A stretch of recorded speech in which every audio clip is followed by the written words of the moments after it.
सिद्धार्थ गौतम के घर में धान की खेती होती थी।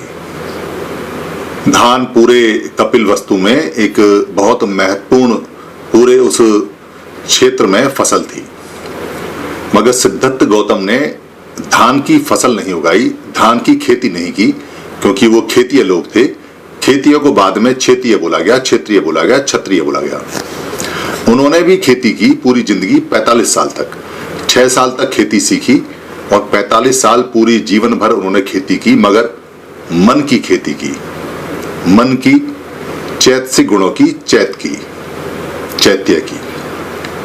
ये जो मन की खेती होती है, इसी मन की खेती को करने के लिए बाबा साहब ने बोला। क्या कहते हैं Baba Saheb? Cultivation of mind should be the ultimate aim of the human existence. यानी cultivation of mind should be, must भी होता तो और भी ज्यादा अच्छा था, कंपलसरी हो जाता, मगर शुड भी बोला है। Should be the first aim, the ultimate aim, the only aim होना चाहिए। तो कल्टीवेशन ऑफ माइंड जो होता है, कल्टीवेट बोलते हैं खेती करने को, उगाने को, उत्पन्न करने को, पैदा करने को। कल्टीवेशन ऑफ माइंड यानी कि माइंड का, मन का। बहुत सारे लोग ऐसे हैं दुनिया में जो माइंड को और ब्रेन को एक ही समझते हैं। मन को और मस्तिष्क को, या मन को और दिमाग को, या मन को और मत्थे को, मत्थक को, माथे को एक ही समझते हैं, जबकि दोनों अलग अलग हैं।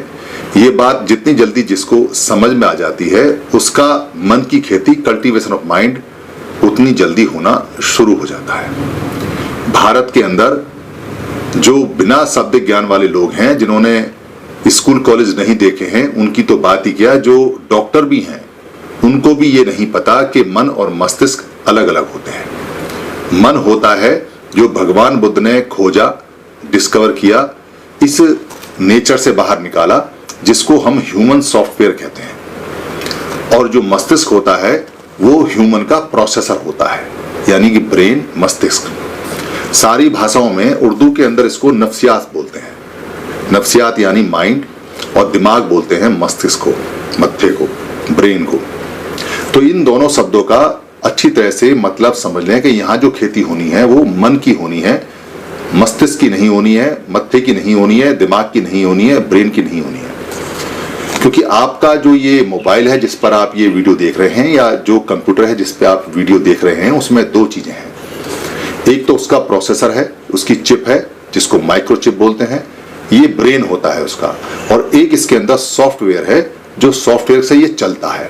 ऐसे ही सारे प्राणियों का एक सॉफ्टवेयर होता है जो भगवान बुद्ध ने खोजा, जिसको मन कहते हैं। उस सॉफ्टवेयर को परिष्कृत करना है, शुद्ध करना है, और उसे डेवलप करना है, उसे बढ़ाना है, और उसकी सारी क्षमता को इस्तेमाल करना है। अगर आजाद होना है, अगर जीवन का मजा लेना है, अगर आजादी का आनंद लेना है, अगर इस जीवन का असली रूप देखना है, अगर आपने अभावों से ग्रस्त जीवन को जूता मारना है, तो मन का खेती, मन की कल्टीवेशन करना जरूरी है।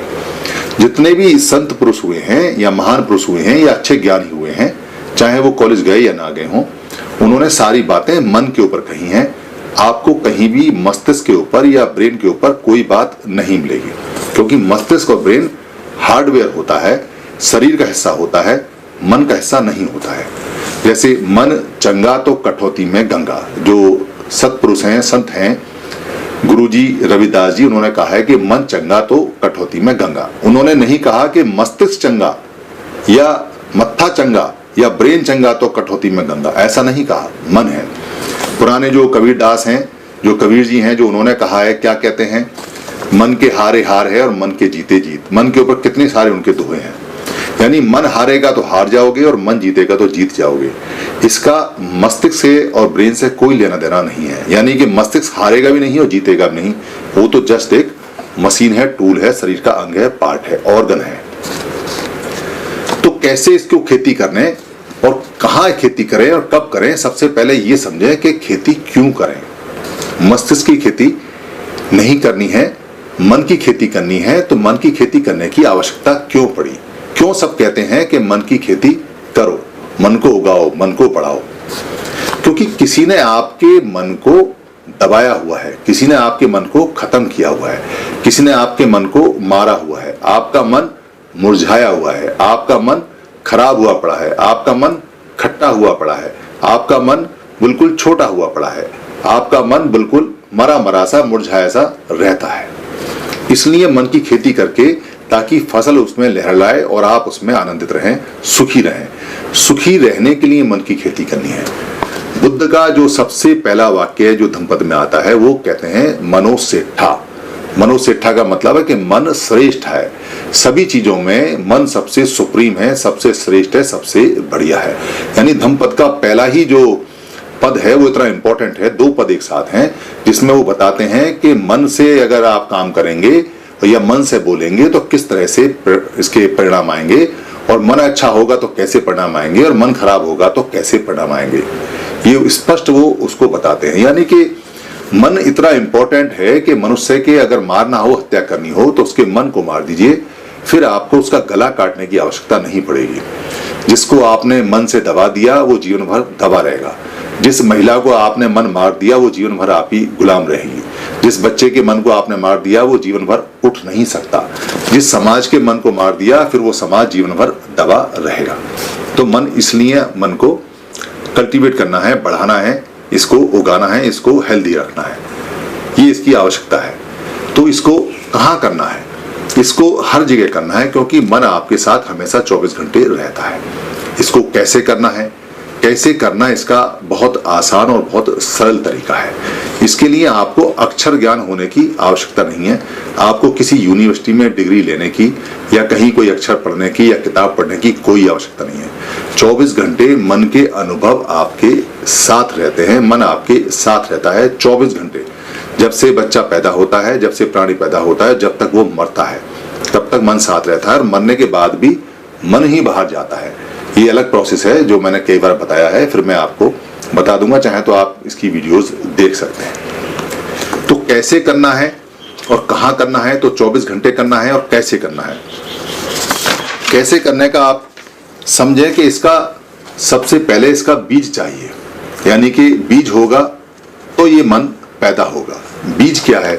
बीज ये है कि आपके अंदर जीने की ललक होनी चाहिए, जीने की लौ होनी चाहिए, चाहे बेशक थोड़ी थोड़ी जलती हुई हो, और अगर ना हो तो किसी को देख के, किसी को समझ के इसको पैदा कर लें।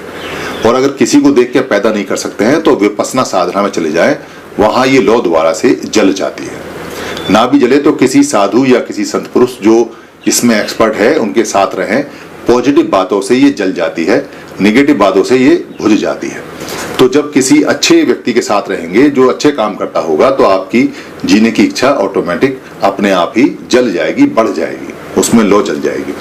तो सबसे पहले इसका बीज होना चाहिए। अगर बीज आपको लगता है कि आपको जीने की इच्छा है और आप जीना चाहते हैं तो फिर काम मुश्किल नहीं है, फिर काम बहुत आसान हो जाता है।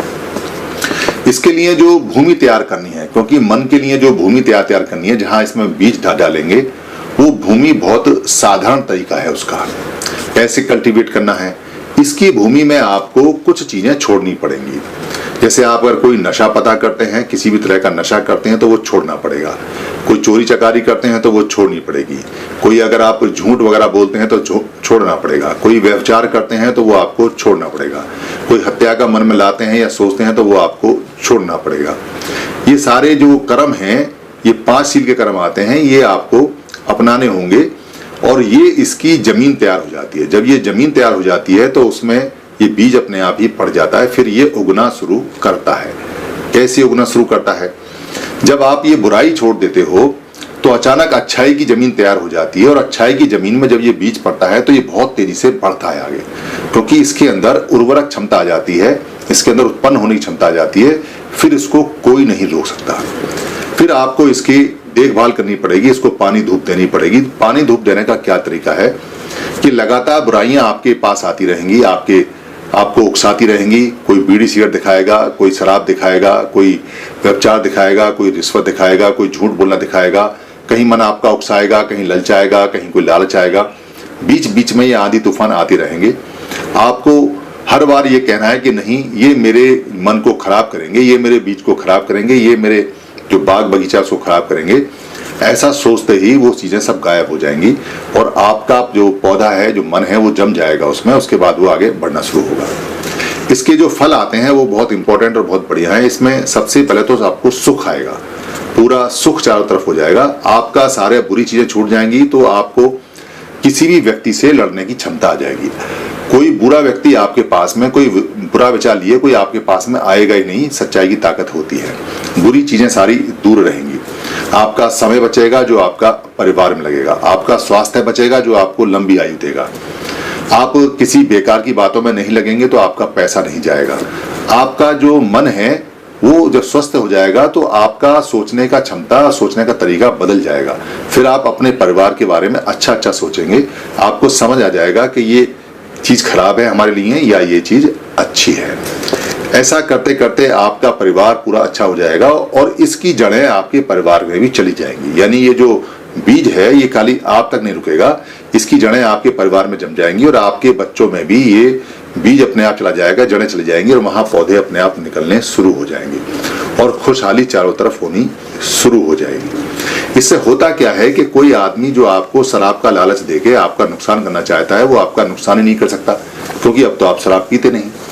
शराब पीने के लिए आप किसी के पास जाएंगे नहीं, पी के झगड़ा नहीं होगा तो मार पिटाई नहीं होगी, तो थाना कोर्ट कचहरी भी नहीं होगी, तो वहां से आप बच जाएंगे। पिएंगे नहीं तो आपका जो उधार पैसा है या जो आपने कहीं पैसा लेके किया है वो आपका बचा रहेगा। पिएंगे नहीं तो घर पर सही टाइम से आएंगे तो आपके परिवार की ख्याति चारों तरफ घूमेगी, तो आपके बीवी बच्चों में जब शादी करने के लिए कहीं जाएंगे अपने बच्चों की तो वो रिश्ता बहुत आसानी से हो जाएगा, क्योंकि आपका परिवार असत परिवार है, अच्छा परिवार है। अगर आप किसी झगड़ेंगे नहीं, आपको हिंसा नहीं करेंगे तो आपको लोग सम्मान देंगे कि ये बहुत अच्छा आदमी है, हर जगह आपको पूछेंगे, आपको बैठाएंगे। ये सारी शक्तियां आते ही आपका मन डेवलप होना शुरू हो जाएगा और विचार आने अच्छे शुरू हो जाएंगे, और जैसे ही अच्छे विचार आते हैं वैसे ही आप बोधि की तरफ, बुद्धत्व की तरफ, ज्ञान की तरफ ऑटोमेटिक अपने आप ही बढ़ने शुरू हो जाएंगे। वो ज्ञान की जो चादरें हैं जो रोक के रखती हैं इसको, जो पर्दे हैं, वो पर्दे सारे हट जाएंगे और ज्ञान आपके सामने प्रकट हो जाएगा। ज्ञान को प्राप्त करने के लिए कहीं कोई पढ़ा लिखा होने की आवश्यकता नहीं है। अगर आप पढ़े लिखे हैं तो फिर और अच्छी तरह से इसको कल्टीवेट कर सकते हैं और अच्छी तरह से खेती कर सकते हैं। इसको छोटे बच्चे से लेके और एक 80 साल 90 साल और जो मरने तक व्यक्ति है वो कर सकता है, सारी महिलाएं कर सकती हैं, सारे बच्चे कर सकते हैं, 24 घंटे कर सकते हैं। अगर कोई नहीं कर सकता है तो वो है कोई भूखा व्यक्ति, कोई बीमार व्यक्ति, या कोई ऐसा जो मानसिक गुलाम है बहुत ज्यादा और अपनी गुलामी को समझ नहीं पा रहा है, वो खेती नहीं कर सकता। जो मानसिक गुलाम हो चुका है और मानसिक गुलामी में ही गुलामी का आनंद ले रहा है और जिसको जीने की लालसा खत्म हो गई है, या कोई शरीर से बहुत ज्यादा बीमार है, और या कोई व्यक्ति भूखा है। भूखा व्यक्ति भी मन की खेती नहीं कर सकता, क्योंकि मन स्वस्थ नहीं होगा। अगर शरीर स्वस्थ नहीं होगा तो मन भी स्वस्थ नहीं होगा। भूखे आदमी का मन भूखा होता है। तो वो 3 तरह के लोग इसको नहीं कर सकते हैं। इस खेती का एक फायदा यह है कि जहां व्यक्ति इस खेती को करता है उसके आसपास अपने आप ही फसल लहरानी शुरू हो जाती है। सच्चाई में बहुत बड़ी ताकत होती है। सच्चाई में इतनी बड़ी ताकत होती है कि सामने जो बुराई है वो रुकती नहीं है, भग जाती है। इसलिए भगवान बुद्ध ने कहा मनुसेठा मनुश्रेष्ठ है, और बाबा साहब अम्बेडकर ने कहा कि हर एक व्यक्ति का जो पहला एम है वो मन की खेती होनी चाहिए। मन की खेती का मतलब है कि मन को परिष्कृत और शुद्ध करना चाहिए, मन को बिल्कुल ठीक करना चाहिए, मन से सारी बुराइयां, सारे व्यभिचारों को हटाना चाहिए, मन को अच्छे कामों में लगाना चाहिए, अच्छे लोगों में बैठना चाहिए। अच्छे लोगों का मतलब है संघ में बैठना चाहिए, अच्छी बातें सीखनी चाहिए का मतलब है जो धम्म की बातें हैं, जो प्राकृतिक और अच्छी बातें हैं उनको सीखना चाहिए, और संघर्ष करना चाहिए, क्योंकि जब आप शुद्ध हो जाएंगे, अच्छे हो जाएंगे तो अपने आप ही संघर्ष जब होगा तो उसमें कामयाबी आपको मिलेगी। शराब पी के कोई आदमी अगर शराब का भाषण दे तो लोग इसकी बात नहीं सुनेंगे। अगर कोई करप्शन के ऊपर करप्शन करके करप्शन का भाषण दे, करप्शन हटाओ, या रिश्वत लेके कहे कि रिश्वत बहुत बेकार है, तो वो रिश्वत को कभी खत्म नहीं कर सकता। कोई आदमी 100 बार चिल्लाता रहे कि वो देश प्रेमी है, देशभक्त है, देशभक्त है, और कम तोले, रिश्वत ले, कमीशन ले, झूठ बोले, व्यभिचार करे, तो वो सबसे बड़ा देशद्रोही है, क्योंकि वो प्रचार भी कर रहा है और उल्टा काम भी कर रहा है। ऐसे आदमी बहुत कमजोर होते हैं, फूंक मारते ही उड़ जाते हैं। अगर आपके मन की पावर सच्ची है, अगर आपने मन की खेती की है, मन का कल्टीवेशन किया है, जितने भी संत हैं वो सिर्फ मन के बारे में बात करते हैं। धन्यवाद। आप सभी से ये निवेदन है कि अगर आपको ये वीडियो अच्छी लगती है या बाकी वीडियो अच्छी लगी हैं और आपको लगता है कि धर्म की वीडियो किसी को और मिलनी चाहिए, या किसी को गिफ्ट में भेजनी चाहिए, या किसी भाषा में कन्वर्ट करके आगे बढ़ानी चाहिए, या प्रिंट में किताब में छापनी चाहिए, या इसकी जो ऑडियो है उसे निकाल के भेजना चाहिए, या इसका किसी पार्ट को इस्तेमाल करना चाहिए, तो आपको लिबर्टी है, आपको छूट है। ये सभी कॉपीराइट फ्री हैं। आप अपने फेसबुक पे, अपने पेज पे, अपने ट्विटर पे या अपने हैंडल पे या लिंक को कहीं भी शेयर कर सकते हैं, कहीं भी चला सकते हैं। आप यूट्यूब पे भी चला सकते हैं, अपने नाम से चला सकते हैं। इसके लिए इजाजत लेने की या परमिशन लेने की बिल्कुल भी जरूरत नहीं है। आप इसको अपना मान के चलाएं, क्योंकि धम्म सबका है। हम जो बताते हैं वो भगवान बुद्ध का है या महापुरुषों का है, उन्हीं की बात को सरल भाषा में बताते हैं। हमारा सिर्फ इतना राइट है इस पे कि हम इसको लोड कर देते हैं, बाकी सारी ये पूंजी आपकी है। धन्यवाद।